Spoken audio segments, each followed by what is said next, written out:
오늘 저와 여러분들이 읽은 본문이 갈라디아서잖아요. 그렇죠? 여러분 뭐든지 잘 알고 계시겠지만 갈라디아서는 바울이 갈라디아 교회 성도들에게 보낸 서신이죠. 그렇죠? 근데 여러분들이 성경을 보면 알겠지만 바울이 늘 서신을 보낼 때는 늘 보내는 이유가 있습니다. 성도들에게 복음을 가르치기 위해서 진리를 가르치기 위해 보낼 때도 있고 문안하기 위해 보낼 때도 있고 무슨 소식을 전하기 위해 또는 문제를 바로잡기 위해 보낼 때도 있습니다. 오늘 우리가 읽은 갈라디아서도 그 교회에 보낸 편지인데 바울이 갈라디아서를 쓴 이유도 사실은 분명하게 있어요. 이유가 있어서 이 서신을 보낸 것입니다. 크게 두 가지로 볼 수 있는데 첫 번째가 무엇이냐면 갈라디아 교회에 있는 어떤 문제에 대해서 지적하기 위함이에요. 그리고 두 번째는 그 문제의 해답이 무엇인지 또한 그 문제를 해결하여 이후에 우리가 어떻게 나아가야 되는지 그 온전한 진리를 가르치기 위함이에요. 여러분들이 성경을 많이 보았다면 알 수 있겠지만 또 모르시는 분들도 있을 텐데요. 여러분 갈라디아 교회 안에 있었던 문제가 무엇일까요? 바울이 바로잡으려고 했던 그 문제가 무엇이었을까요? 네, 오늘 말씀에도 굉장히 힌트가 나와 있는데 굉장히 쉽게 표현할게요. 쉽게 표현하면 어떤 문제가 있었냐면 성도들이 오직 믿음이 아닌 율법의 행위로 구원에 이르려고 하는 그 구원의 방식에 집중하고 있었던 것입니다. 다시 한번 말할게요. 오직 믿음이 아니라 율법의 행위로 구원을 받으려는 그러한 신앙생활에 집중하고 있었다는 것이죠. 여러분 이 갈라디아 교회는 우리가 잘 모르겠지만 그냥 들으세요. 바울이 1차 전도 여행 때 세운 교회거든요. 그런데 거의 대부분이 유대인들이 아니고 이방인들이었었어요. 그러니까 유대인들이라고 말하면 구약 성경을 알고 있고 율법을 준수하고 있었던 사람들이죠. 근데 바울은 원래 그런 사람들에게 복음을 전하는 자가 아니고 이방인에게 복음을 전하는 자였죠. 갈라디아 교회 안에 유대인들이 있기는 있었는데 거의 대다수는 이방인들이었어요. 즉 성경을 모르고 율법에 대해서 모르는 사람들. 자, 그런 사람들에게는 복음을 전할 때 무엇이 필요할까요? 막 구약에 있는 모든 것을 막 다 얘기할 그런 거보다는 그런 배경이 없으니 곧바로 하나님의 아들의 복음의 소식과 그것을 믿게 만드는 복음이 필요해요. 그래서 갈라디아 교회 성도들에게 바울이 곧바로 율법의 이 모든 것을 설명할 필요가 당연히 어느 정도 복음을 설명할 때 이걸 설명할 필요는 있겠지만 예수 그리스도의 십자가의 복음을 그냥 다이렉트로 전파하고 하나님의 아들이 내려오셨고 심판이 있고 영생이 있고 이 복음을 전했어요. 이 아들을 믿으면 이 십자가의 복음을 믿으면 영생에 이를 수 있게 된다. 왜냐하면 사실 성경을 모른다고 하더라도 죽음의 문제는 모두가 갖고 있는 것이고 죽음 이후의 심판에 대한 소식과 영생에 대한 소식은 바울이 갖고 있는 것이기 때문에 믿을 수 있는 부분이잖아요. 근데 놀라운 일이 생긴 게 뭐냐면 구약 성경을 갖고 있지 않았던 이방인들이었는데 예수 그리스도의 복음과 심판과 영생에 대해 복음을 전했더니 그들에게 성령이 임한 거예요. 그들이 그걸 받아들였을 때, 믿었을 때, 바울을 통해 전도함을 받고 복음을 믿었을 때 성령이 임하게 됩니다. 그래서 갈라디아 그 지역에 수많은 사람들이 이 바울의 전도를 듣고 유대인들도 몇몇 있었지만 거의 대다수의 이방인들이 교회를 세우게 됐어요. 이제 이 진리 안에 믿고 바울의 가르침에 따라 그러면 이제 우리가 영생에 이를 때까지 어떻게 살아야 됩니까? 그 가르침을 받아서 교회가 된 무리가 있었어요. 그게 바로 갈라디아 교회입니다. 제가 무엇을 말하고자 하는 것이냐면 갈라디아 교회는 이방인이 대다수 이방인으로 세워진 교회였기 때문에 처음부터 율법의 준수가 주가 아니었고 바울을 통해 전파된 오직 믿음으로 얻게 되는 그 복음과 그 구원에 대해 확신을 갖고 있었던 사람들이었어요. 그리고 그들이 율법을 준수했을 때가 아니라 율법을 알지도 못하는 사람들이었으니 하지만 믿었을 때 그들에게 성령이 임했고 그들이 믿었을 때 성령이 임했고 그 성령으로 그들이 율법이 없었지만도 거룩한 삶으로 나아갈 수 있는 성령의 도우심을 얻었어요. 즉 뭘 강조하냐? 갈라디아 교회는 오직 믿음으로 세워진 교회고 믿음으로 성령을 받아 믿음 안에서 성령으로 공동체가 된 교회가 세워진 게 갈라디아 교회였다는 것이죠.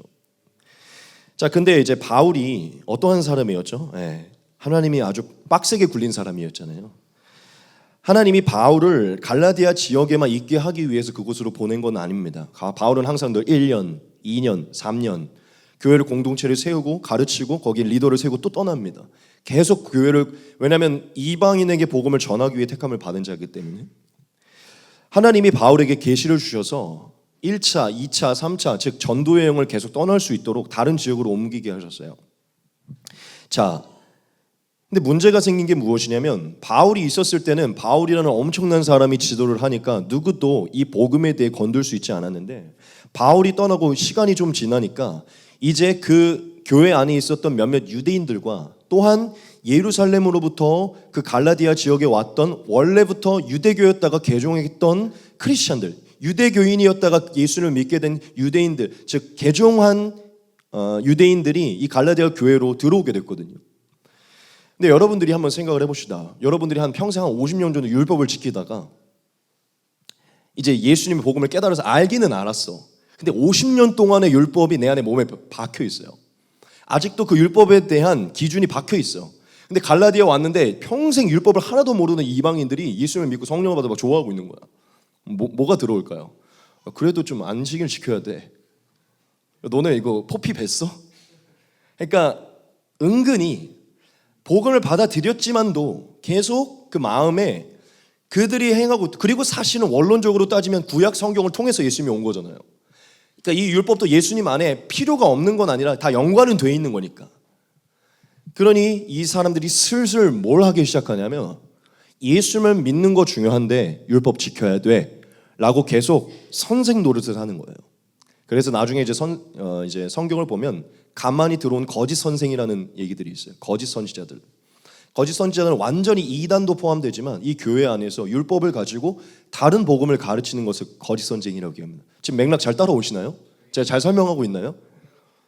바울이 다른 곳으로 복음을 전하러 떠나니 믿음으로 성령을 받아 믿음으로 구원을 받은 것을 확신했던 사람들에게 율법을 강조하는 자들이 들어오게 된 것이에요. 자, 그러면 이제 순수했던 갈라디아 성도들, 그냥 바울이라는 엄청난 권능의 사람 때문에 듣고 그래요? 영접하고 믿고 그럼 되는 거예요? 하고서 교회 일원이 되고 가족들 다 데리고 와서 교회 일원이 됐는데 유대인들은 되게 그 옷차림도 그렇고 뭔가 되게 성스럽거든요. 그들이 오더니 막 구렛나루도 이렇게 긴 사람들이 와갖고 빨리 들어오십시오. 장난이에요. 저런 사람이 들어와갖고 이제 멀쩡하게 생기고 멀끔한 사람이 와갖고 순수한 사람들에게 계속 율법을 강조하니까 무슨 마음이 들었을까요? 그리고 일단 바울이 없잖아요. 지금처럼 SNS가 있어, 핸드폰이 있어, 뭐 다시 통화해서 이거 맞아요? 물어볼 수가 없잖아. 그리고 이 사람들은 뭔가 성경에 대해서도 뻔히 알고 있는 것 같고, 그리고 바울이 없으니까 예수님은 이렇게 해서 이렇게 온 거야 막 가르쳤겠죠. 이 성경을 가지고. 그러니 순수한 유대인들이 이 사람들도 바울만큼 되게 대단한 사람들이고, 그리고 이 사람들이 속으로 그랬을지 알아요? 나도 바울처럼 사도 같은 사람 이렇게 스스로를 속였을 수도 있잖아요. 그렇죠? 여하튼 빨리 넘어갈게요. 그렇게 돼서 뭐에 현혹되게 됐냐면 믿음만으로는 구원을 이룰 수는 없구나. 할례도 받아야 되고 율법을 지켜야 되는구나. 이런 마음에 빠지게 된 거예요. 그러니 뭐가 생기기 시작합니까? 그냥 그 십자가의 복음을 듣고 성령을 받아서 구원에 대한 확신이 생기고 믿음으로 말미암은 구원의 자유가 있었는데 슬슬 강박이 들어오기 시작해요. 이 사람들의 삶을 보면 하루에 3번씩 기도하고 금식하고 안식일을 준수하고 절기를 지키고 초하루를 지키고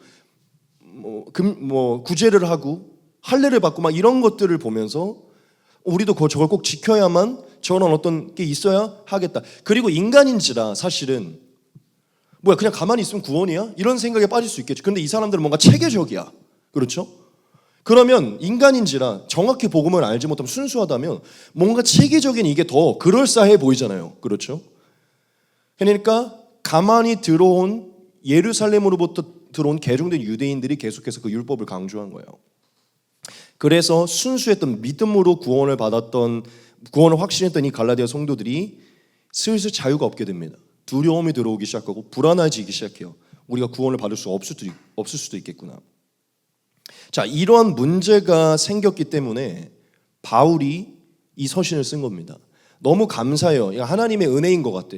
갈라디아 교회 성도들을 아꼈던 하나님의 은혜가 바울에게 전파된 거. 그때는 핸드폰도 없었는데 어떻게 이 소식을 듣게 됐어요. 바울이 넘겨 듣게 돼서 바울이 이제 문제가 생겼구나. 직접 갈 수는 없지만 이제 편지로 이들의 그 문제를 바로잡기 위해서 서신을 쓴 거예요. 그게 바로 갈라디아서입니다.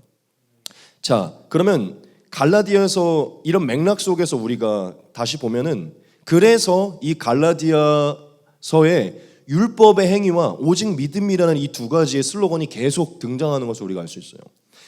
자, 우리가 이 갈라디아서 서신의 가장 첫 번째 부분을 한번 봅시다. 이것을 보면 바울이 왜 썼는지 정확하게 알 수 있어요. 같이 보겠습니다. 그리스도의 은혜로 너희를 부르신 이를 이같이 속히 떠나 다른 복음을 따르는 것을 내가 이상하게 여기노라. 다른 복음은 없나니 다만 어떤 사람들이 너희를 교란하여 그리스도의 복음을 변하게 하려 함이라. 그러나 우리나 혹은 하늘로부터 온 천사라도 우리가 너희에게 전한 복음 외에 다른 복음을 전하면 저주를 받을지어다. 우리가 전에 말하였거니와 내가 지금 다시 말하노니 만일 누구든지 너희가 받은 것 외에 다른 복음을 전하면 저주를 받을지어다. 이제 내가 사람들에게 좋게 하랴 하나님께 좋게 하랴 사람들에게 기쁨을 구하랴 내가 지금까지 사람들의 기쁨을 구하였다면 그리스도의 종이 아니니라. 아멘. 여기서 바울이 강조하는 다른 복음이 바로 믿음으로 구원을 받는 것이 아니라 율법의 행위를 통해 구원을 받는 복음을 얘기하는 것이에요.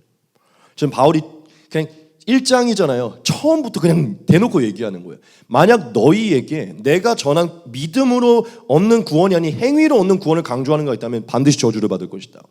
이렇게까지 얘기하죠. 하늘에서 온 천사라도 내가 예수님으로부터 받은 복음이 아닌 다른 것을 전하면 저주를 받을 것이다. 두 번이나 강조하죠.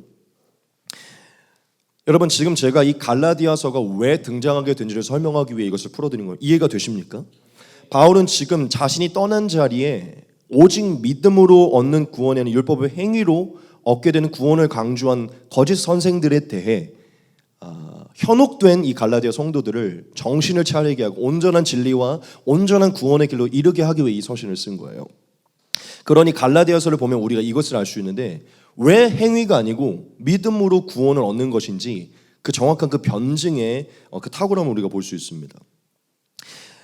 여러분들이 이미 똑똑하고 오랫동안 신앙생활을 했기 때문에 이 부분을 안 다루려고 했는데 이상하게 하나님이 마음을 주셔서 이 부분을 잠깐 다룰게요. 여러분, 율법의 행위로 구원을 받는 것과 오직 믿음으로써 구원을 얻는 것의 차이가 혹시 무엇인지 정확히 아십니까? 뭐 추상적으로는 알겠죠, 그렇죠? 그런데 생각보다 조금 그 디테일한 차이를 잘 모르고 있을 수 있어요. 대체 율법으로서의 구원과 믿음으로서의 구원에 어떤 차이가 있길래 이런 논증이 필요한 건가? 제가 아주 짧게 좀 설명을 드릴게요. 여러분, 율법의 행위로서의 구원이 뭘 얘기하는 것이죠? 네, 굉장히 쉽게 생각하면 됩니다. 하나님이 기록해 주신 율법, 곧 성경에 기록된 그 계명들을 잘 지켜서 그 계명의 준수의 사항으로 그러니까 우리가 구원이라는 걸 영생으로 좀 생각을 해봅시다. 영생에 이르려고 하는 것이에요. 자, 인간의 예대로 얘기하면 점수를 잘 받아서 등급을 잘 받아서 영생에 이르려고 하는 것이죠. 마치 우리가 수능을 점수를 잘 받으면 좋은 데로 들어갈 수 있듯이 우리의 인생에 율법의 점수를 잘 받아서 마지막에 심판 앞에서 하나님께 좋은 등급으로 영생에 이르려고 하는 것이에요. 그게 10계명이든 다른 계명이든 뭐 안식일이든 할례든지 간에. 근데 오직 믿음으로써 구원을 얻는 게 무엇이죠? 네, 그렇죠. 오직 믿음으로써 구원을 얻는 것은 좀 함축적으로 얘기할게요. 예수님의 복음을 믿고 그분의 죄사함의 은혜를 믿고 그분의 의로움을 힘입어 그 심판에서 통과하는 것입니다. 그분의 의로움을 힘입어 영생에 이르는 것이에요. 믿으세요? 여러분, 오직 믿음으로서의 구원은 이 특징이 있어요. 그게 뭐냐면 우리 인간은 도무지 자신의 힘으로는 의로워질 수 없다. 도무지 우리의 행위로는 하나님의 기준에 도달할 수 없다. 이게 오직 믿음에는 깔려 있는 거예요. 우리는 아무리 의로운 행위를 해도 하나님의 기준에 도달할 수 없는 비참한 죄인이기 때문에 우리는 아무리 우리가 행위를 해도 하나님의 그 등급에 통과할 수 없는 자들이기 때문에 하나님이 은혜를 베푸신 의로움의 은혜를 덧입어야 통과할 수 있다. 구원을 얻을 수 있다. 이게 오직 믿음으로 얻는, 즉 예수님을 믿음으로 그 의로움을 덧입는 은혜를 얘기합니다. 자, 그러면 이 두 가지의 차이가 왜 생기는 걸까요? 아주 결정적인 차이가 있어요, 여러분. 자, 율법의 행위로서의 구원을 강조하는 자와 오직 믿음으로서의 구원을 강조하는 것의 가장 큰 차이가 뭐냐면 바로 원죄의 교리입니다. 원죄. 이 부분 때문에 달라지는 것이에요. 자, 여러분, 성경을 온전하게 해석해서 성령 안에 온전하게 해석해서 믿는 우리 기독교는 뭘 믿죠? 원죄를 믿어요. 다시 한번 강조하지만 원죄가 너무 깊숙이 박혀있기 때문에 아무리 겉으로 율법을 준수한 의로운 행위를 해도, 그러니까 이런 거예요. 지금 제 안에 막 이 발 뒤꿈치부터 때가 막 가득해요. 그런데 우리가 위에 겉옷으로 저렇게 깨끗한 캘빈 클라인 티셔츠를 입는다고 해도 그 의로운 행위를 겉에 입는다고 해서 우리 안에 때가 씻겨지나요? 안 씻겨지죠. 우리가 캘빈 클라인 깨끗한 것을 위에 입는다고 했는데 막 옆구리랑 이런 데 막 때가 가득하면 깨끗하다고 말할 수 있나요? 없죠. 기독교의 교리는 이미 우리 안에 씻을 수 없는, 감히 벗어날 수 없는 죄가 가득하기 때문에 아무리 겉에 깨끗한 옷을 선행으로 입어도 하나님 앞에 가면 그 안에 있는 죄가 그냥 밝히 드러나서 그 기준에 통과할 수 없다는 거예요. 원죄가 있어 아무리 겉에 의로운, 즉 율법을 준수하는 행위를 해도 우리의 속이 시커멓다는 것이죠. 회복될 수 없을 정도로 망가지고 뒤틀려졌다고 얘기하는 게 기독교의 복음이에요. 그래서 뭐가 필요하다고요? 이 안에 있는 거를 우리가 씻을 수 없기 때문에 예수 그리스도의 은혜로 값없이 씻겨져서 깨끗하여졌다, 의로워졌다라고 칭함받고 그 의로움을 힘입어서 우린 더럽지 힘입어서 들어가는 거예요. 지금 이해되십니까? 이게 기독교가 말하는 진리죠. 기독교는 원죄의 교리를 믿어요. 그런데 유대교는 뭐가 다르냐면, 즉 율법의 행위로서의 구원을 말하는 유대교는 뭐가 다르냐면 이 원죄의 교리가 없습니다. 그들은 뭘 믿는 줄 알아요? 아담이 범죄한 게, 우리는 아담이 범죄한 게 우리의 죄고 그 죄로 우리가 원죄를 타고났다고, 본성상 타고났다고 믿잖아요. 유대교는 어떻게 믿냐면 그거는 아담이 범한 죄라고 생각해요. 아담이 거기서 선택을 잘못했고 아담이 그 선택을 잘못했기 때문에 그 죄가 들어온 거다. 즉 우리는 각 사람의 삶에 아담과 같은 선택지가 주어지고 거기서 우리가 잘 선택하면 우리는 죄에서 벗어날 수 있다. 우린 의로워질 수 있다. 이 결정적인 차이가 있는 거예요. 지금 이해되십니까? 왜 그들이 율법의 행위로 하나님의 기준에 도달할 수 있다고 믿는 줄 알아요? 그들에는 원죄 교리가 없기 때문이에요. 그리고 그들은 순간순간에 마치 아담에게 딱 선악과를 먹을 수 있는지 하나님을 선택할 수 있는 이 선택이 왔듯 우리 인간에게는 순간순간마다 선택이 있는, 거기서 선택을 내가 아주 잘 찍어서 마치 수능에서 1번부터 5번까지 잘 찍어서 정확하게 1등급으로 가면 온전해질 수 있는 것처럼, 그러니까 통과할 수 있는 것처럼 우리의 인생의 매 순간의 선택에 옳은 선택을 하면 죄에서 벗어나고 의로워질 수 있다고 생각하는 거예요. 자, 그러면 결정적으로 무슨 차이가 있습니까? 그렇죠. 우리는 아무리 삶에서 옳은 선택을 해도 근본적인 죄가 해결되지 않아 들어갈 수 없는데 이 사람들은 잘 선택하면 들어갈 수 있는 것이죠. 이게 근본적인 차이예요. 원죄가 다르기 때문이에요. 자, 그런데 이제 하지만 이 율법의 행위에 대해서는 엄청난 오류가 있어요. 한번 여러분들에게 질문을 좀 던져봅시다. 자, 그러면 이 율법이 있는데 어느 정도까지 지켜야 그걸 지켰다고 말할 수 있는 거예요? 그리고 이 예를 들어 하나의 어떤 계명이 있는데 어느 정도까지 해야 이 계명을 충족시킬 수 있는 겁니까? 자, 이런 기준도 애매모호하죠. 그리고 평생 동안 몇 개를 어겨야 통과할 수 있는 겁니까? 아니면 몇 개를 어기지 않고 몇 개를 지켜야 통과할 수 있는 거예요? 애매모호하죠. 여러분, 율법의 행위로서의 구원은 굉장히 무엇을 가져다 주냐면 강박과 두려움과 불안함을 가져다 줍니다. 늘 뭘 하게 되냐면 비교의식을 갖게 돼요. 예를 들어 나도 율법을 지키고 승욱이도 율법을 지키는데 얘를 지켜보니까 얘가 요즘에 안식일 준수를 잘하는 거야. 근데 나 요즘 몇 번 빠졌어. 그러면은 몇 번 빠져야, 몇 번까지 빠져야 구원에 들을 수 있는 겁니까? 그렇죠? 늘 비교하게 되고 두려움을 갖게 돼요. 여러분, 율법의 행위로서의 구원은 정확한 하나님이 가이드라인을 준 것도 아니고 기준이 없기 때문에 죽을 때까지 불안함과 두려움이 있고 비교의식이 있고 자유함이 없어요. 자, 그리고 솔직히 얘기해 봅시다. 내가 내 기준에서는 너무 난 단 한 번도 율법을 어긴지 않고 평생 잘 산 것 같은데 막상 하나님 앞에 갔는데 너 너무 내 기준 미달이야 라고 얘기할 수도 있는 거잖아요. 그렇죠? 그러면 어떻게 할 거예요? 그러니까 율법의 행위로 구원을 받는다면 대체 어떠한 기준이 그 등급을 통과할 수 있는지 누가 대체 그걸 매겨줄 거냐는 것이죠. 나는 10계명 중에 8개를 지켜, 얘 10개를 다 지켰어. 근데 얘가 그러는 거야. 야, 10개를 지켜 들어가. 나는 아니 8개만 지켜도 들어가는데 어떻게 이길 거냐는 거죠. 누가 그거를 판결을 내줄 거며 누가 그 기준을 매겨줄 거냐는 것이죠. 즉 뭐가 생깁니까? 서로 교만과 판단과 시기와 질투와 율법의 행위는 자유함을 사라지게 하고요. 평생 짐을 가지게 하고요. 두려움과 불안함을 가지게 하고요. 더 심각하게 막상 거기 가는데 구원에 못 들어갈 수도 있어요. 여러분, 제가 뭘 말씀드리고 싶은 거냐면 율법의 행위로서의 구원은 엄청난 오류를 가지고 있고 사실 스스로 무덤을 파는 행위입니다. 그리고 사실 성경 진리는 무슨 얘기를 하죠? 절대 인간은 스스로의 의로운 행위로 구원에 이를 수 없다는 것이죠. 자, 이게 핵심인데 갈라디아 교회에게 바울이 분명히 자유롭게 하는 복음으로 믿음으로 구원을 받는 자유롭게 하는 이 모든 짐과 불안함과 모든 것을 탈피하는 그냥 믿는 순간 구원을 확증받는 성령의 은혜를 확증받는 이 은혜를 줬는데 이제 갈라디아 성도들이 와갖고 계속 등급에 올라야 된다는 거를 계속 갈군 거예요. 그런 이제 바울이 열받아서 이제 서신을 쓴 것이죠. 지금 제가 여러분들에게 뭘 얘기하고 있었죠?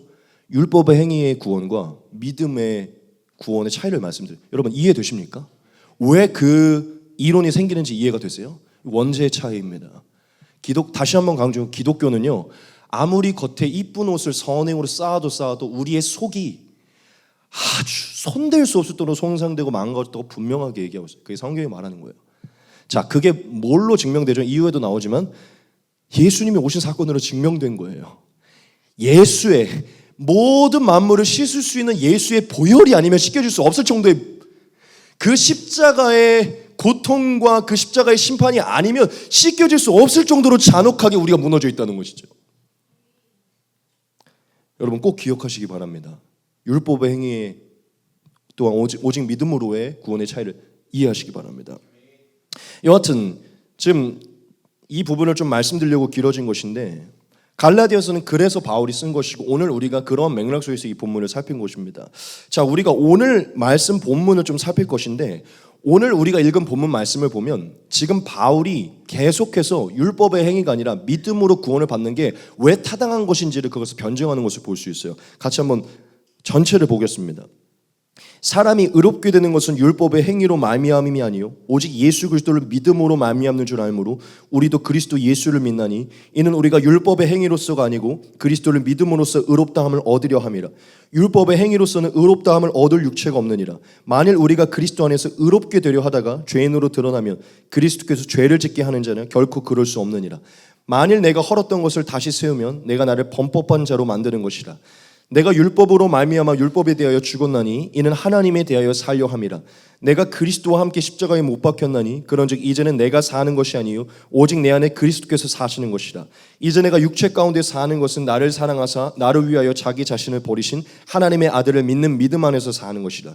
내가 하나님의 은혜를 패하지 아니하노니 만일 의롭게 되는 것이 율법으로 말미암으면 그리스도께서 헛되이 죽으셨느니라. 아멘. 지금 제가 설명드린 앞의 맥락을 좀 알고서 이 말씀을 보니 좀 이해가 되시죠? 그리고 지금 16절부터 21절까지의 말씀이 바울이 뭘 강조하고 싶어 하는 건지 이해가 좀 되시죠? 여러분들이 어느 정도 이해했을 거라고 믿지만 오늘 말씀 본문을 우리가 조금 더 깊게 하나하나 보면서 바울이 갈라디아 교회에게 또한 오늘 우리에게 뭘 말하는지 우리가 조금 더 깊게 살펴봅시다. 자, 처음에 바울이 16절에서 분명하게 이것을 강조하죠. 무엇을 강조하죠? 사람이 의롭게 되는 것은 율법의 행위가 아니고 오직 예수 그리스도를 믿는 믿음으로 이루어진다. 그렇죠? 이것을 아주 거듭 강조하죠.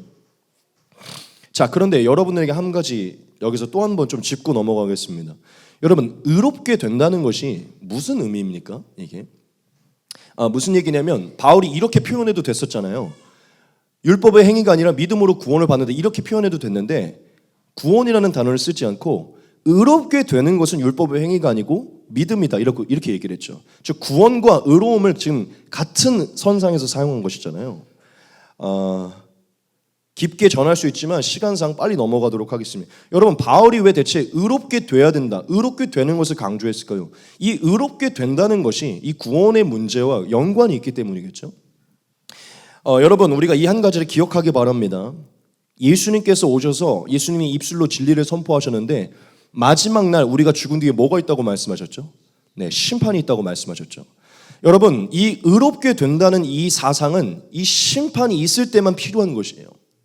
여러분, 마지막 날 우리가 죽었을 때 모두가 다 하나님 앞에 심판을 받게 된다고 분명히 성경이 얘기해요. 그래서 거기서 죄인으로 판명이 날지 의인으로 판명이 날지 하나님이 심판을 한다고 얘기하시거든요. 자, 그런데 아까 제가 무슨 얘기를 했죠? 우리가 원죄로 뒤틀려져 있기 때문에 만약 우리가 이 상태로 아무리 율법을 지키고 선행을 하더라도 이 상태로 하나님 앞에 서게 되면 무엇으로 판명이 날까요? 그렇죠. 죄인으로 판명이 나겠죠. 왜냐? 우리는 아무리 선행을 해도 하나님의 거룩함의 기준에 도달할 수 없기 때문에. 자, 그렇기 때문에 우리가 영생에 이르기 위해서는 그 마지막 심판대 앞에서 죄인이 아니라 너는 의인이구나 하고 도장을 찍어주는 그 작업이 우리에게 필요해요. 그런데 그것을 우리가 어떻게 받을 수 있죠? 우리의 율법의 행위, 우리의 스스로 힘으로 가능하지 않은데. 그래서 하나님이 예수님을 보내주셔서 우리의 죄를 예수님께 전가시켜서 우리의 죄를 씻어주시고 아주 논리적으로 아주 공평하게 아주 공정하게 그것을 믿는 자에게 값없이 의롭다함을 칭하여 주셔서 성령으로 마치 성령은 도장을 찍는 것 같은 성령을 통해 우리에게 의롭다고 칭하여 주시고 성령으로 그 보증을 주셔서 성령을 가지고 그 의로우신 예수의 영을 가지고 의로움을 힘입은 자가 마지막 심판대 앞에 섰을 때 하나님이 우리의 이름과 우리의 의를 보지 않고 우리 안에 있는 예수와 예수의 의를 보고 우리를 의인이라고 칭하여서 천국으로 인도하는 것이죠. 지금 이해되십니까? 여러분, 지금 이것을 설명하려고 하는 것인데 의롭다 칭하는 게 대체 무엇이고 의롭게 되는 게 왜 필요한 것인가? 마지막 날 심판이 있기 때문이에요. 그 심판에서 우리가 의인으로 판명나야 우리가 영생에 이를 수 있기 때문에 우리에게 의롭다 칭함을 받는 거. 막 성경을 보면 의롭다 칭한다, 의롭게 된다 이런 얘기가 있죠. 그래서 그 맥락에서 중요한 거예요. 자, 바울이 지금 무슨 얘기를 합니까? 다시 돌아옵시다. 우리가 의롭게 되는 것은 율법의 행위가 아니라 그리스도를 믿는 믿음으로 이루어진다. 뭘 얘기하는 겁니까? 바울이야말로 유대인이었죠. 바울이야말로 어려서부터 율법을 다 지켜서 의인으로 판명나려고 노력했던 사람이었어요. 그런데 예수님의 복음을 믿고 원죄를 정확하게 깨닫고 나니까 뭐가 문제였는지 깨닫게 되니까 이 죄가 해결돼서 마지막 날 하나님께 의인으로 판명날 수 있는 유일한 길은 율법의 선행이 아니라 예수님의 복음의 소식이다. 이것을 믿은 거예요. 그러니 갈라디아 성도들에게 계속해서 거짓 선생들이 아니야, 너네 믿음만으로 아니고 율법을 다 지켜야만 너 마지막 날에 심판에서 통과받고 영생에 이를 수 있어서 강조하니까 바울이 이 서신으로 뭘 얘기하는 것이죠? 아니야, 그거 믿지 마. 내가 전한 예수님을 믿는 그 믿음으로 너희는 의로워졌고 너희가 받은 성령으로 너희는 이미 도장을 받았고 너희는 율법의 행위가 아니라 예수님을 믿는 믿음으로 영생에 이르게 될 거야. 두려워하지 마. 그렇게 보낸 것이죠. 이해되십니까? 왜냐? 갈라디아 성도들이 마지막 날 심판이 있는 거 알게 됐고요. 그 이후에 영생이 있는 거 알게 됐는데 걔네가 계속해서 율법을 지켜야만 의로워진다고 율법을 지켜야만 그 심판에서 통과된다고 강조하니 바울이 그것을 부셔버리는 것이죠. 그렇지 않다. 율법을 너가 아무리 지켜봐라 의로워질 수 없다. 하나님이 우리를 영생에 이르도록 선택하신 방법은 예수님을 믿는 방법이다. 여러분, 바울이 지금 갈라디아 성도들에게 또한 동일한 은혜를 누리는 우리에게 말하고 있는 것을 똑바로 보셔야 돼요. 자, 17절을 보겠습니다. 17절은 사실 더 흥미로운 구절이에요. 같이 한번 보겠습니다. 바울이 이렇게 얘기하죠. 만일 우리가 그리스도 안에서 의롭게 되려 하다가 죄인으로 드러나면 그리스도께서 죄를 짓게 하는 자냐? 결코 그럴 수 없느니라. 아멘. 여러분, 혹시 이 말이 혹시 이해가 되십니까? 이것은 굉장히 흥미로운 사실. 오늘 이 부분 여러분 잘 새기시기 바랍니다. 바울이 이렇게 얘기하죠. 자, 우리가 그리스도 안에서 의롭게 되려 하다가 죄인으로 드러나면 그리스도께서 죄를 짓게 하는 자냐? 결코 그럴 수 없느냐 이렇게 얘기하죠. 여러분, 이것은 굉장히 재밌는 구절이에요. 지금 저와 여러분들에게 포함된 구절입니다. 여러분들에게 한번 물어볼게요. 여러분, 예수님의 보혈로 씻겨졌고 예수님의 성령의 인치심으로 의인이라 칭함을 받은 사람이, 즉 이제는 그 안에 나 자신이 아니라 예수님이 사는 자, 나 자신은 죽었고 예수님의 이름과 예수님의 생명과 예수님의 의로움을 가지고 사는 크리스찬이 분명히 그렇게 거듭나게 됐죠. 완전히 나는 죽고 예수님의 영으로 예수님의 의로움으로 거듭나게 됐죠. 그런데 마지막 날에 가보니까 그 심판대 앞에서 죄인으로 판명이 난 거예요. 그러니까 바울이 만약에 그렇게 된다면 그러면 너 안에 계신 예수님이 죄를 짓게 하는 분이구나. 지금 이 얘기를 한 거예요. 지금 이해되십니까? 논리적으로 말이 되지 않는다는 것이죠. 지금 잘 따라오고 계세요? 이게 지금 우리에게 허락된 얘기예요. 예수 그리스도의 보혈로 죄가 씻겨졌고 나는 죽고 예수의 생명과 의로움과 예수의 이름으로 사는 우리는 그렇게 살고 있기 때문에 우리가 만약 예수의 이름으로 사는 자로 이미 인치심을 받았는데 마지막 날 죄인으로 드러나게 된다? 그러면 내가 죄를 진 게 아니라 나는 죽었기 때문에 내 안에서 예수님이 죄를 진 거라고 마찬가지라는 것이죠. 바울이 묻는 거예요. 그럼 만약 그렇게 되는 거겠네? 근데 바울이 얘기하죠. 절대 그럴 수 없다는 것이죠. 바울이 뭘 얘기하는 것이죠? 그렇죠. 우리 안에서 예수께서 죄를 짓게 하는 것도 아니고 예수의 생명으로 이미 인치심을 받은 자는 절대로 그 구원에서 죄인으로 판명날 수 없고 탈락될 수 없다는 것이죠. 이해되십니까? 여러분, 이것은 굉장히 중요한 부분이에요. 지금 저와 여러분들이 예수님을 믿어서 예수님의 의로움을 덧입어서 예수로 살고 있는 자들이라면 마지막 날 절대로 우리는 죄인으로 판명날 수가 없습니다. 왜냐? 우리 안에 있는 예수님의 의로움으로 우리가 의인으로서 들어갈 수 있기 때문이죠. 여러분 17절 정말 중요합니다. 우리가 18절 말씀도 같이 보겠습니다. 만일 내가 헐었던 것을 다시 세우면 내가 나를 범법한 자로 만드는 것이다 이렇게 얘기해요. 여러분 이것도 무슨 얘기인 것 같습니까? 내가 만일 헐었던 것을 다시 세우면 내가 나를 범법한 자로 만드는 것이다. 이 범법한 자가 바로 죄를 범한 죄인을 얘기합니다. 여기서 헐었던 것이 무엇일까요? 다들 어려우신가요? 율법을 얘기하는 것이죠. 바울이 원래 율법을 강조하고 있었던 자였는데 이제 예수님을 통해 그 율법이 아니라 믿음으로 구원받는 것을 얘기하잖아요. 즉 복음을 통해서 율법을 헐어버렸잖아요. 그렇죠? 율법으로 구원을 얻으려고 하는 것을 헐어버렸잖아요. 자, 그런데 예수를 믿어서 예수의 의로움을 덧입어 이제 구원의 자유함을 이미 인치심을 얻은 우리가 갑자기 다시 율법을 가지고 가서 율법을 눈앞에 세워놓으면 뭘로 다시 돌아가는 것이죠? 그렇죠. 죄인으로 다시 돌아가는 것이죠. 왜냐하면 율법의 기준으로 우리가 구원에 이르려고 하면 우리는 죄인으로서 우리는 들어갈 수 없어요. 바울이 얘기하는 것이죠. 너희는 이미 예수님의 복음으로 예수님을 믿음으로 의인으로 이미 칭함을 받았고 이미 확정이 됐는데 왜 다시 율법을 가지고 와서 율법의 기준으로 너희가 율법 앞에 서느냐? 율법 앞에 선다면 너희가 율법으로 하나님 앞에 나아가려면 반드시 죄인으로 판명이 날 것이다. 바울이 얘기하는 것이죠. 내가 만약 믿음으로 구원을 받았지만 다시 율법의 기준을 갖고 와서 율법에 도달해서 하나님의 기준에 도달한다고 한다면 나는 내 스스로가 다시 죄인임을 고백하는 것이고 내가 다시 스스로 무덤을 파는 것이고 내 스스로가 다시 미련한 짓을 하는 것이다라고 얘기하는 거예요. 지금 이해되십니까? 여러분 이게 이따가 다 우리에게 포함되는 얘기니까 잘 들으셔야 돼요. 바울이 지금 복음을 변증하고 있는 것이에요. 이미 복음으로 율법의 기준은 헐어져 버렸고 예수님이 완전히 부셔버렸기 때문에 그것을 가지고 구원을 논하고 그것을 다시 가져오는 너희는 스스로를 다시 믿음으로 씻겨진 자가 아니라 은이나 칭함받는 자가 아니라 스스로를 아직도 불안하고 짐을 짓고 있는 죄인으로서 다시 기어들어가는 행위라고 이렇게 얘기하는 것이죠. 자, 그러면서 20절도 같이 보겠습니다. 19절은 뛰어넘을게요. 내가 그리스도와 함께 십자가에 못 박혔나니 그런즉 이제는 내가 사는 것이 아니요 오직 내 안에 그리스도께서 사시는 것이다. 이제 내가 육체 가운데 사는 것은 나를 사랑하사 나를 위하여 자기 자신을 버리신 하나님의 아들을 믿는 믿음 안에서 사는 것이다. 아멘. 갑자기 이제 이 말씀으로 더 확증시키죠. 무슨 얘기를 합니까? 내가 이제 내 육체 가운데 사는 것은 내가 사는 게 아니라 내 안에 예수께서 사시는 것이고 나는 내가 사는 게 아니라 나는 이미 십자가 2000년 전에 예수와 함께 나는 죽었고 나는 사라졌고 내 안에 사는 것은 예수의 부활의 영광, 예수의 이름과 생명과 예수님의 의로움이 내 안에 사는 것이다. 지금 믿으세요? 자기 자신을 버리신 하나님의 아들을 믿는 믿음 안에서 산다는 게 결국 이것과 같아요. 나는 죽었고 예수님이 내 안에 사는 것을 믿는 것이다. 그리고 나는 내 의로움으로 사는 게 아니라 예수님의 의로움으로 사는 것이다. 그리고 나는 마지막 날 내 의로움으로 통과하지 않고 내 안에 영으로 성령으로 찾아오신 예수의 영으로 그 의로우심을 난 마지막 날 통과할 거야. 난 그것을 믿는다라고 고백한 거예요. 지금 이해되십니까? 이게 지금 누구에게 속한 얘기죠? 우리에게 속한 얘기예요. 저와 여러분 우리 안에 지금 어떤 일이 발생했죠? 2000년 전에 우리는 함께 예수님과 함께 죽었고 김서광이 여기 살고는 있지만 제 안에 예수님이 살고 있죠. 예수님의 이름과 생명과 예수님의 의로움이 내 안에 있어요.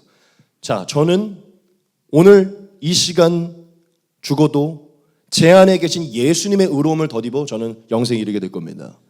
믿으세요? 여러분도 그렇게 될 것이에요. 왜냐? 여러분 안에 여러분이 살고 죄인 여러분이 살고 있는 게 아니라 예수께서 살고 있는 것이죠. 이해되십니까? 지금 바울이 자기의 고백을 얘기하면서 나는 지금 이것을 믿고 이렇게 살고 있다. 너희도 그렇게 살아야 된다고 얘기하고 있는 거예요. 이게 진리라고. 21절을 다시 한번 보겠습니다.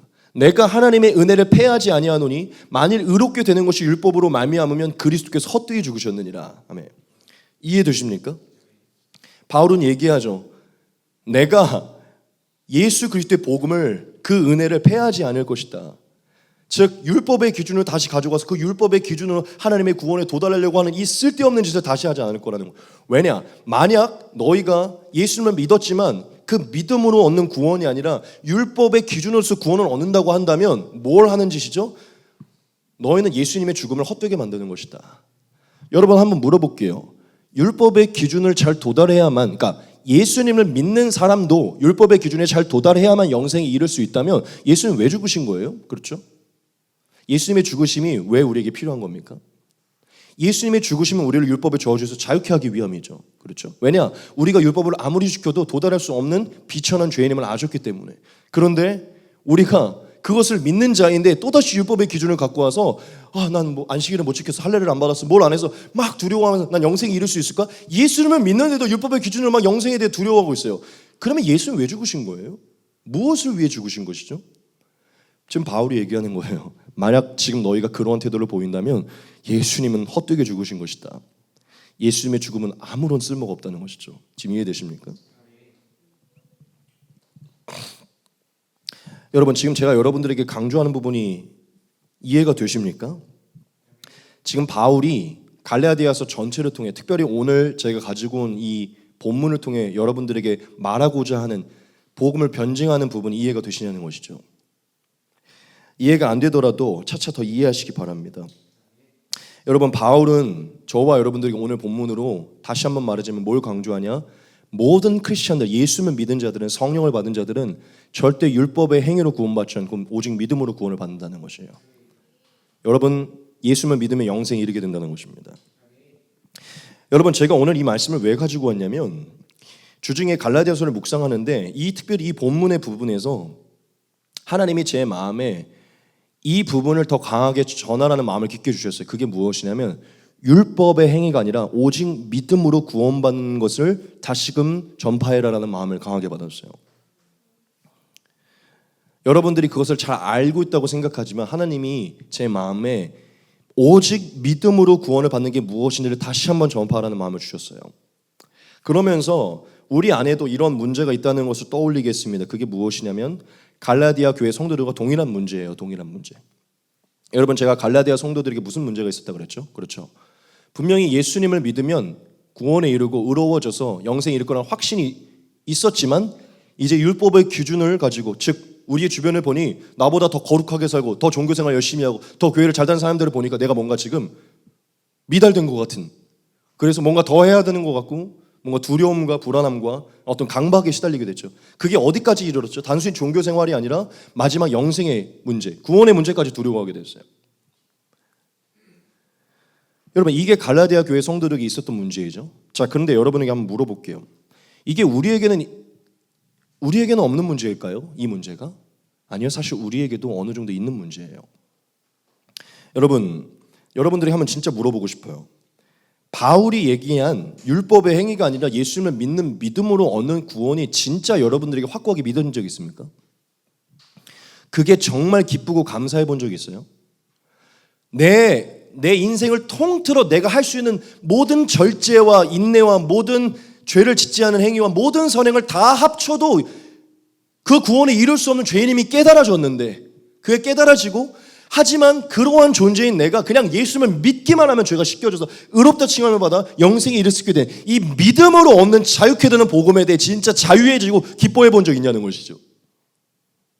만약 이 부분이 진짜 명확하게 새겨지지 않고 자유해지지 않으면 저와 여러분 아직 율법의 행위로 구원을 얻으려는 거에 갇혀 있는 걸 수도 있어요.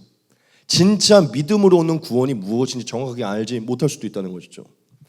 다시 한번 물어볼게요. 여러분 진짜 율법의 행위가 1도 상관없이 예수를 믿는 믿음으로 영생에 이르게 된다는 확실한 믿음, 그거로서 우리는 기뻐하고 감사하며 자유해진 분이 있으니까 그러니까 진짜 자유해진 먼저 자유. 여러분 만약 지금 저와 여러분들이 이 부분에 자유하지 못하면 찬양도 잘 나오지도 않고 기쁘지도 않고 이 복음이 왜 기쁜 소식인지 잘 모르고 여러분 아직도 교회는 다니고 기독교는 다니지만 유대교처럼 다니고 있을 수도 있어요. 오늘 여기에 예배 드리러 온 것도 준수하기 위해서 자유함을 받아 구원을 받은 기쁨으로 여기 나오는 게 아니라 해야 되니까. 오늘 여러분들에게 하나님이 어떻게 여러분들에게 말씀하실지 모르겠지만 여러분들이 다시 오직 믿음으로 얻는 구원이 무엇인지 깨닫기를 원합니다. 오늘 이 설교로 다 해석할 수도 없어요. 다 말할 수도 없어요. 이제 곧 있으면 끝납니다. 근데 여러분 다시 새기셔야 돼요. 믿음으로 얻는 구원이 얼마나 행복한 거 얼마나 자유로운 건지 다시 새기셔야 돼요. 오늘 저는 여러분들에게 막 휘황찬란하게 무슨 엄청난 뭔가를 꼬아서 인사이트를 주고 그러지 않고 그냥 여러분들에게 다이렉트로 좀 선포하기 원합니다. 여러분 진짜 예수님을 믿으셨습니까? 그럼 여러분 진짜 믿음으로 의로움을 덧입게 되었고 여러분 이 땅에서부터 이후까지 영생에 이르게 됩니다. 확실해요. 믿으십니까? 진짜 예수님을 믿었으면 진짜 죄사함을 받았고 진짜 성령을 받으셨고 진짜 하나님의 성령을 의롭다 인치심을 받으신 분이라면 여러분 반드시 영생에 이르게 됩니다. 뭐와 상관없이 율법의 행위와 상관없이 율법의 행위를 오늘날로 바꾸고 종교의 생활과 상관없이 여러분 구원에 이르게 될 것이에요. 믿으십니까? 여러분 제가 왜 그렇게 되는지 한 번 더 말씀드릴게요. 여러분 믿음으로 얻는 구원과 율법으로 얻는 행위의 구원은요 이 트랙 자체가 다릅니다. 트랙 자체가 무슨 얘기냐면 이미 예수님께서 믿음으로 이렇게 내놓으신 이 믿음의 구원은요 이 율법으로 얻는 행위가 이렇게 넘어오질 못해요. 건들 수가 없는 부분이에요. 완전히 다른 차원의 구원입니다. 마치 우리가 성경을 보면 이런 부분이 있죠. 나사로와 부자가 대화하는 장면이 있죠. 그렇죠? 나사로는 천국에 있고 부자였는데 선행을 베풀지 않았던 그 부자는 지옥에 있죠. 성경을 보면 그 중간에 엄청난 구덩이가 있죠. 둘이 건너갈 수도 없고 넘어올 수도 없는. 제가 뭘 얘기하고 싶냐면 믿음으로 얻는 구원은 마치 그런 것 같아요. 믿음으로 얻는 구원과 율법의 행위로 얻는 구원은 마치 그 사이에 엄청난 구렁텅이가 있는 것처럼 이 둘은 서로 접근할 수가 없어요. 무슨 얘기냐? 예수님이 엄청난 예수님이 이렇게 놓은 믿음으로 얻는 구원을 종이 쪼가리로 기록된 율법의 조문을 지키는 율법의 행위로 그 믿음의 구원을 건들 수 없다는 것이에요. 믿으십니까? 이거는 다가올 수가 없는 완전 다른 트랙이에요. 아주 비천한 구원이고 엄청난 구원입니다. 이 비천한 게 이 엄청난 거에 도달할 수 없다는 것이에요. 건들 수가 없다는 것이죠. 믿으세요? 여러분 우리가 정말 고위직의 사람은 그냥 만날 수가 없죠. 그렇죠? 만나려고 해도 수많은 사람들 거쳐서 가야 되죠. 도달할 수가 없어요. 믿음으로 얻는 구원은 마치 고위직과 같은 거고 율법의 행위는 평민과 같은 거예요. 아무리 이 평민이 그 고위직을 만나려고 건들려고 가도 도달할 수가 없어요. 지금 이해되십니까? 지금 갈라디아 교회 성도들을 괴롭혔던 유대인들은 이 구원이 얼마나 엄청난 건지를 모르고 자신들이 그 비천한 초등학문 같은 율법의 교훈을 가지고 계속 개겨본 거예요. 그런데 바울은 얘기하죠. 건들 수 없다는 것이죠. 여러분 다시 한번 여러분들에게 선포합니다.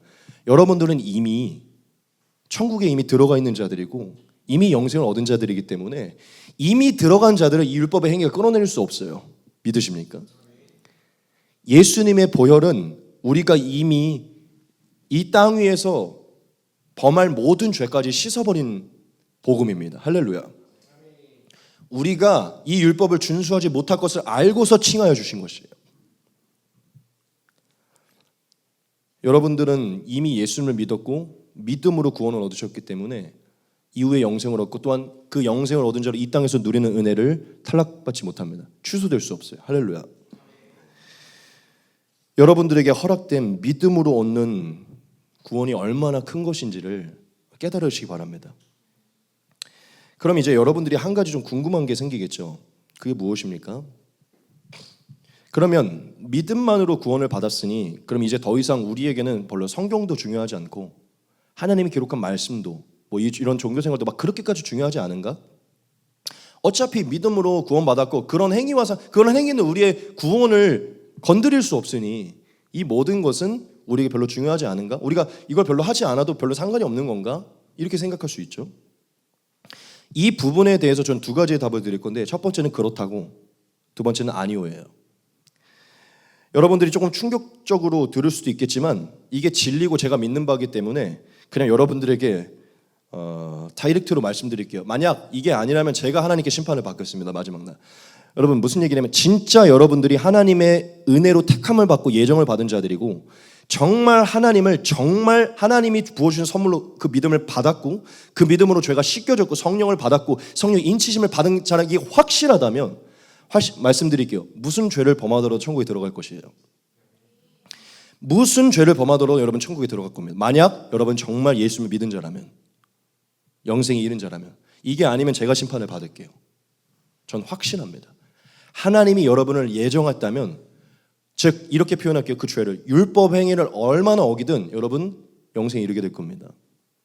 탈락될 수 없어요. 취소됐어요. 왜냐? 아까도 얘기했지만 이미 허락된 그 은혜는요, 이 율법의 행위가 건들 수 없기 때문이에요. 이건 완전 다른 차원이라는 것이죠.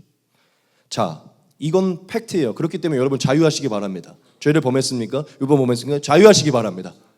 탈락되지 않은 거. 만약 근데 가정이 있어요. 진짜 하나님이 택하셔서 믿은 자라면.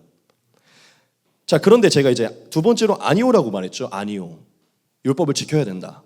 율법의 행위가 중요하지 않은 것은, 즉 오늘날 율법의 행위라면 오늘날 우리가 하고 있는 이 기독교적인 종교의 행위가 중요하지 않은 것은 아니다. 자, 그럼 왜 그럴까요? 오늘 이 한 가지 여러분에게 말씀드릴 것인데, 이 율법은 이제 더 이상 진짜 믿는 자들에게는 구원의 여부에 관한 것이 아니라 하나님과 동행하며 하나님의 영광을 이루며 또한 부정적으로 얘기하면 하나님의 징계를 얻는 여부의 대상이 되기 때문이에요. 조금 더 긍정적으로 얘기하면 하나님과 동행하며 하나님의 은혜와 축복을 누리며 하나님의 영광을 드러내는 지표가 되는 게 율법이고, 또한 부정적으로 얘기하면 하나님의 징계의 여부의 대상이 되기 때문이에요. 지금 이해되십니까? 여러분, 믿는 자에게 이제 율법은 더 이상 구원을 논하는 것이 아니라 믿는 자에게 율법은 하나님의 축복과 저주, 즉 하나님의 축복과 하나님의 징계의 여부를 판단하는 도구가 되기 때문이에요. 지금 이해가 여러분들이 안 될 수 있지만 설명을 좀 드릴게요. 여러분, 율법이 무엇입니까? 그렇죠. 율법은 구원을 얻기 위함이 아니에요, 여러분. 처음부터 하나님이 율법은 구원을 얻기 위해 디자인한 게 아닙니다. 율법이 무엇입니까? 거룩하신 하나님이 유일한 거룩하신 하나님이 그 거룩하고 선한 하나님의 모습과 같은 하나님의 자녀와 백성들을 창조하시고 그들이 하나님과 같은 모습으로 살기 위해서 하나님의 기준의 거룩함과 선함이 무엇인지 가르쳐주기 위해서 하나님이 주신 거예요. 지금 이해되십니까? 율법은 거룩하고 선한 것이라는 것이죠. 거룩하고 선하신 하나님의 기준에서 뭐가 옳고 그른지를 가르쳐 주신 거예요. 구원을 이루기 위함이 아니라 하나님의 자녀와 백성을 가르치기 위함이요. 즉 율법은 거룩하고 선한 것이라는 것이죠. 그렇기 때문에 율법은 우리에게 무엇을 가져다 주냐면 하나님과 동행하는 법이 무엇인지를 가르쳐 줘요. 하나님이 기뻐하시는 것이 무엇이고 하나님이 싫어하는 것이 무엇이고 또한 하나님이 축복하는 것이 무엇이고 하나님이 저주하는 것이 무엇이고 또한 하나님이 징계하는 것이 무엇이고 또한 하나님이 도리어 징계를 풀어주는 것이 무엇인지를 율법이 기록해 주셨어요. 다시 한번 강조합니다. 믿는 자에게 율법은 구원을 이루기 위해 자신의 의를 쌓기 위함이 아니라 이미 그 의로움을 받은 우리가 이제 의로움을 받고 하나님의 자녀가 된 우리가 하나님의 자녀로서 어떻게 살아야 되는지를 가르쳐준 지표라는 것이죠. 자, 여러분들에게 질문을 한번 던져볼게요. 여러분들이 이제 예수님을 믿었잖아요. 그리고 예수님을 믿고 예수님의 성령을 받았잖아요. 이제 우리가 하나님의 자녀로 살기 원하고 옛사람이 아니라 하나님의 영광을 드러내려고 살려고 해요. 그렇죠? 그런데 만약에 성경이 없이 율법이 없었으면 하나님이 뭘 기뻐하고 뭘 싫어하는지 우리가 어떻게 합니까? 하나님의 영광을 위해서 산다는 게 율법이 없었으면 우리가 어떻게 알 수 있어요? 그냥 우리의 양심을 따라서? 그럼 양심의 기준이 다 다를 텐데, 그렇죠? 하나님이 율법으로 기준을 세워준 거예요.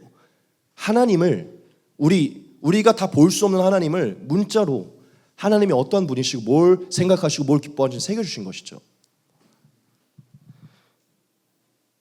그러므로 율법은 무엇입니까? 이미 구원을 받은 자들이 구원을 이루기 위함이 아니라 구원을 받은 자로서 이제 남은 삶을 하나님과 어떻게 동행하며 하나님을 어떻게 기쁘시게 하며 하나님의 은혜와 축복을 어떻게 누리며 또한 하나님이 싫어하는 것을 어떻게 잘라내며 또한 하나님의 징계에서 어떻게 벗어날 수 있는지 이것을 가르침을 받는 것이죠. 즉 한마디로 표현해 볼게요. 그럼 율법이 무엇이냐면 결국 이미 영생을 얻은 자들이 우리가 바로 천국에 가지 않잖아요. 우리가 바로 천국에 가지 않고 이 남은 삶을 살아갈 때 이미 천국을 얻은 자로서 이 땅 위에서 이미 받은 그 천국을 살아갈 수 있는 길을 허락받고 알아가는 게 율법입니다. 이해되세요? 구원에 이를 길이 아니라 천국의 삶을 누리는 길을 아는 게 율법이라는 것이죠. 자, 그런데 제가 아까 여러분들에게 얘기를 했었죠. 그게 뭐였죠? 이미 믿음으로 구원을 받았으니 우리는 이제 율법을 안 지켜도 되느냐. 근데 제가 아니라고 했죠. 그것과 상관없이 우리가 구원은 받지만 반드시 율법을 지켜야 된다고 말했죠. 그러면서 제가 징계를 얘기했죠. 자, 여러분, 아까도 조금 전 얘기했지만 하나님이 어차피 우리를 천국으로 인도하실 거면 지금 당장 어차피 믿은 즉시 그냥 천국으로 인도해도 되잖아요. 그렇죠? 근데 우리를 그렇게 만드시지 않았죠. 우리가 믿은 즉시 지금 천국에 이르지 않고 천국에 이미 생명책이 기록은 됐고 이미 거기에 들어가 있는 다시 보냄을 받아 여기서 지금 살고 있죠. 자, 그럼 하나님의 목적이 무엇입니까? 우리를 왜 남겨두신 거예요? 목적이 있겠죠. 그 목적이 어디서 나타나죠? 율법에서 나타납니다. 하나님은 성경을 통해 율법을 통해 우리에게 남은 삶을 통해 하나님과 동행하며 하나님의 영광이 되는 삶을 살아가며 또한 하나님이 이미 하늘에서 이루신 그것을 우리의 삶을 통해 이 땅의 그 천국을 이루기 위해서 살아가기 위해 우리를 여기 남기셨어요.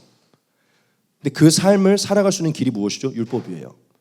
자, 그렇다면 하나님이 우리가 만약 예수를 믿어 이미 천국과 영생을 얻은 자들인데 만약 우리가 율법을 무시하고 즉 종교 생활을 무시하고 이미 구원을 받았으니까 그런 기준과 아무 상관없이 산다면 하나님이 우리에게 어떤 일을 행하실까요? 여러분들에게 이 부분을 말씀드리기 원합니다.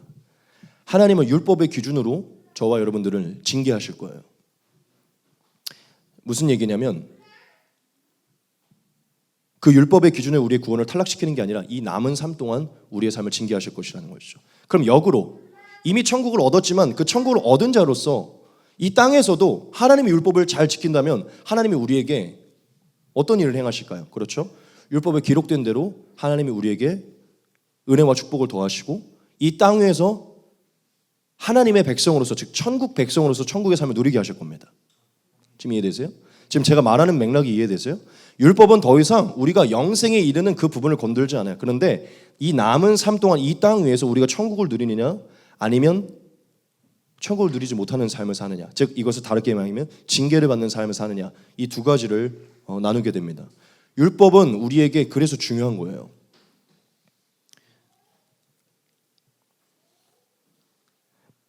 만약 저와 여러분들이 이미 구원을 받은 자들로서 영생을 확신했지만 영생만을 확신한 게 아니라 이제 이 땅 위에서 하나님이 남겨주신 율법을 거룩하게 잘 지키면 제가 여러분들에게 확신을 갖고 얘기합니다. 하나님이 저와 여러분들에게 지금 이 남은 삶에 하늘에 있는 그 천국을 누리는 삶을 조금씩 체험하게 하실 것입니다. 경험하게 하실 것이에요. 하나님과 동행하는 것이 무엇이고 하나님을 기쁘게 하는 것이 무엇이고 하나님의 은혜와 축복을 얻는 것이 무엇이고 그리고 우리가 영생을 소망하게 만드실 것이에요. 자, 그런데 만약 저와 여러분들이 그 율법을 어기고 그 율법과 반대되는 삶을 살아간다면 이미 영생은 가졌지만 하나님과 관계는 있지만 계속 어긋난 삶을 산다면 하나님이 저와 여러분들에게 징계를 내리실 거예요. 왜 징계를 내리시냐? 우리를 싫어해서도 아니고 우리가 하나님의 천국으로 이르는 삶이 무엇인지를 즉 영생의 삶이 무엇인지를 가르쳐주기 위해서 우리에게 징계를 내리실 거예요.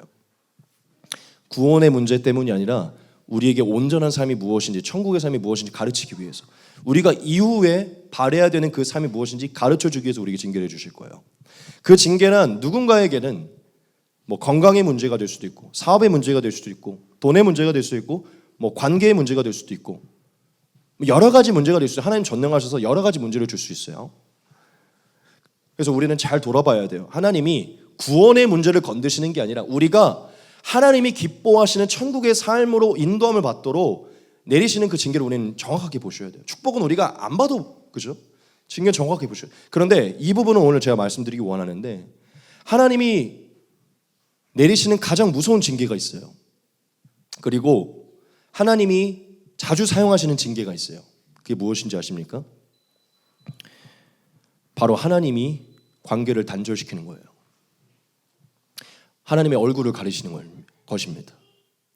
여러분들에게 이 말씀을 드리고 이제 마칠 것인데, 우린 믿음으로 구원받았기 때문에 이제 율법의 행위 우리에게 그렇게까지 중요하지 않습니다. 그런데 또한 중요해요. 왠지 알아요? 구원의 문제는 더 이상 상관은 없는데, 구원을 받은 자로서 이 땅 위에서 삶을 살아가는 우리에게 하나님이 얼굴을 비추시느냐 비추지 않느냐, 이 두 가지 문제가 달려있기 때문이죠. 여러분, 하나님이 계속해서 우리가 믿는 자로서 율법을 경히 여기고 하나님의 말씀을 어기잖아요. 계속해서 질병도 주실 수도 있고 돈의 문제를 일으킬 수도 있고 관계의 문제를 일으킬 수 있는데, 가장 큰 징계, 가장 큰 저주가 뭔지 아십니까? 하나님이 어느 순간 관계를 단절시키는 것이에요. 얼굴을 비추지 않는 것입니다. 그 안에 구원의 기쁨을 사라지게 하고, 하나님과 동행하는 기쁨을 사라지게 하고, 감사를 사라지게 하고, 하나님과의 대화를 느낄 수 없게 만듭니다. 여러분, 이게 저의 관점인 것 같죠? 여러분, 여러분들이 배우진 않았을 수 있겠지만 모든 기독교 역사에서 소요리 문답이라 그래서 그 교리책이 있어요. 아주 종교개혁 이전 시대부터 만든 기독교의 뿌리가 되는 그 교리가 있어요. 소요리, 대요리. 그 교리 문답에 정확하게 이게 나와 있어요. 뭔지 아십니까? 범죄한 자에게 하나님께서 얼굴을 가리신다. 그 기간은 중한 죄는 더 길어질 수도 있고 더 작아질 수도 있다. 소요리 문답에서 정확히 얘기해요. 행위의 문제로 우리는 구원을 탈락될 수 있다. 하지만 하나님이 얼굴을 가리신다. 자, 그럼 여러분들에게 한번 물어볼게요. 왜 하나님이 얼굴을 가리시는 징계를 내리실까요? 율법의 행위와 종교의 행위를 등한시하는 구원받은 백성이 왜 얼굴을 가리실까요? 이것 때문입니다. 여러분, 하나님이 관계를 단절하고 얼굴을 가리시는 백성은 그 자체로 지옥을 살고 있는 것이에요. 하나님은 지옥이 얼마나 무시무시한 장소인지를 여기서 가르쳐 주십니다. 무엇으로? 관계의 단절과 얼굴을 비추지 않는 것으로. 여러분들에게 이게 너무 무거운 주제일 것 같지만 오늘 어쩔 수 없어요. 이 부분을 다뤄야 돼요. 믿음으로 자유함을 얻는 백성으로 즐거워하시긴 해야 되지만 이 율법이 얼마나 우리에게 중요한 것인지를 또 알아야 됩니다. 이건 구원의 문제가 아니라 하나님과의 관계의 문제예요. 여러분, 우리가 율법을 등한시하고 하나님이 친히 기록하신 말씀을 어기며 하나님의 백성으로서 합당한 삶을 어기면 하나님이 얼굴을 가리십니다. 근데 저 이렇게까지 얘기할 거예요. 언제 그게 회복될지는 저도 모릅니다. 아마 계속 어둠에 들어가게 될 수도 있어요. 한동안. 제가 얼마 전에 한 인터뷰를 보았어요. 한 찬양 사역자였는데 여자와의 성추문의 문제로 굉장히 오랫동안 파문이 됐던, 여러분들도 아는 최모 씨. 그 최모 씨, 유명한 찬양 많은 그분이 얼마 전 인터뷰에 유튜브에 나왔어요. 그분이 한 10년인가 20년 전에 벌써 그 문제가 터져서 오랫동안 그 문제가 일어났잖아요.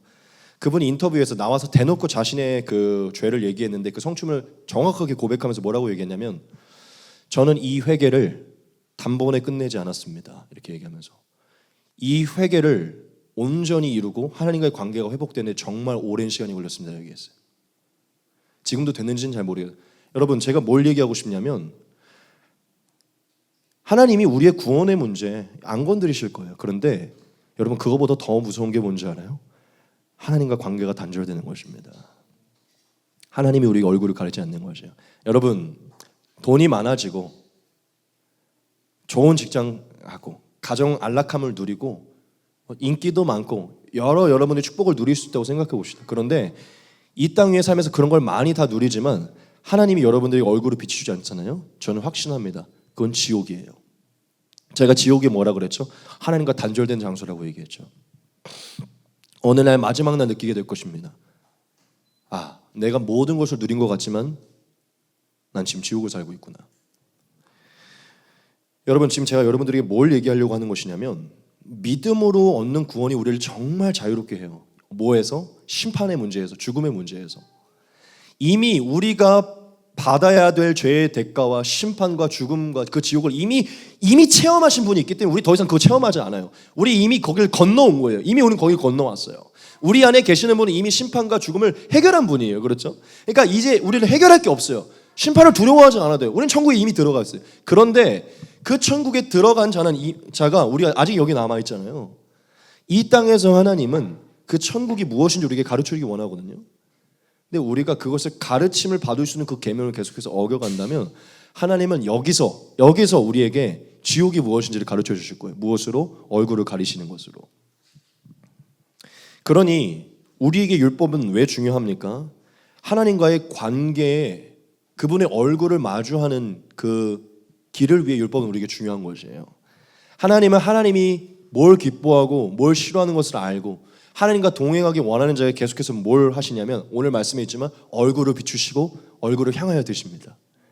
그래서 우리가 돈이 없고 뭐가 없어도 늘 구원의 기쁨과 이 천국은 마음이 청결한 자는 하나님을 본다고 하죠. 늘 하나님을 볼 수 있게 해요.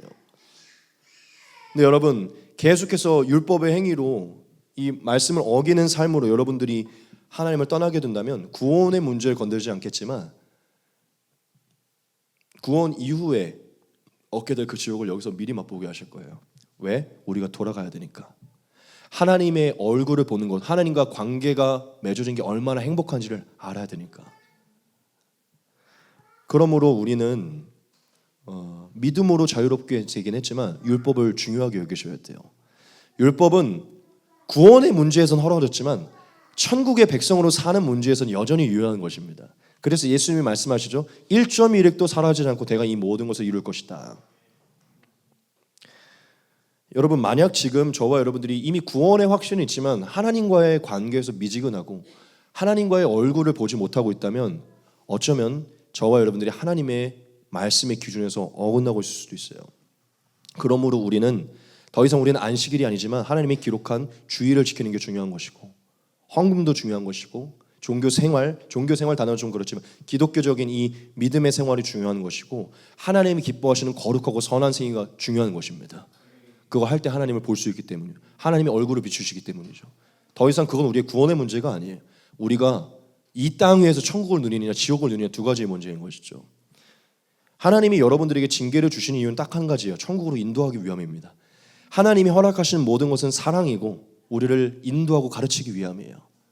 얼굴을 비추지 않는 것, 그게 얼마나 고통스러운 것을 깨닫고 빨리 다시 돈과 명예와 모든 게 아니라 하나님 얼굴을 비추어 주시옵소서. 얼굴을 보지 못하면 난 지옥입니다. 이걸 깨닫고 이 땅에서부터 천국을 회복하여 영생에 그것을 사모하게 하기 위함이에요. 이 말씀 같이 보겠습니다.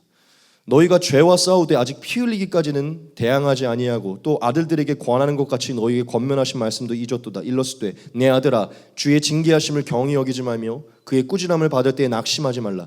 주께서 그 사랑하시는 자를 징계하시고 그가 받아들이시는 아들마다 채찍하심이라 하였으니 너희가 참음은 징계를 받기 위함이라. 하나님이 아들과 같이 너희를 대우하시나니 어찌 아버지가 징계하지 않은 아들이 있으리요. 징계는 다 받는 것이거늘 너희에게 없으면 사생자여 친아들이 아니니라. 또 우리 육신의 아버지가 우리를 징계하여도 공경하였거늘 하물며 모든 영의 아버지께서 더욱 복종하며 살려 하지 않겠느냐. 그들은 잠시 자기의 뜻대로 우리를 징계하였거니와 오직 하나님은 우리의 유익을 위하여 그의 거룩하심에 참여하게 하시느니라. 무릇 징계가 당시에는 즐거워 보이지 않고 슬퍼 보이나 후에 그로 말미암아 연단받은 자들은 의와 평강의 열매를 맺느니라. 네. 여러분 이제 말씀을 정리할 것입니다. 오늘 말씀이 길었는데 제가 그냥 좀 많이 건너뛴 것도 있는데 여러분 정말 기억하셔야 돼요. 이 모든 말씀을 했지만 제가 오늘 강조하고자 하는 것은 사실 하나입니다. 여러분 혹시 여전히 율법의 행위나 죄의 문제나 연약함의 문제나 종교 생활의 연약함의 문제로 내 구원에 대해 불안해하고 있는 분 있습니까? 오늘 제가 확신을 갖고 말하지만 예수를 믿었고 성령을 따라 인치심을 받았다면 절대 구원 탈락되지 않습니다. 절대 구원은 취소되지 않아요. 자유하시기 바랍니다. 더 이상 구원의 문제 때문에 두려워하지 마시기 바랍니다. 제가 이렇게까지만 제가 책임질게요. 이게 틀렸다면 제가 책임지겠다는 거예요. 여러분 이것으로 자유하시기 바랍니다. 더 이상 여러분 정말 예수님을 믿고 시켜졌다면 절대 탈락되지 않아요. 여러분 영생에 이릅니다. 지금 죽어도 영생에 이르십니다. 자 그런데 여러분 우리는 지금 여기에 남아있어요. 그렇죠? 하나님은 여기에 남아있는 우리에게 율법을 주셨습니다. 성경을 주셨어요. 그 이유가 있다는 것이죠. 이 땅에 남은 우리가 아직 옛사람을 갖고 있는 우리가 이미 얻은 그 천국을 살아내기 위해 이 율법을 주신 거예요.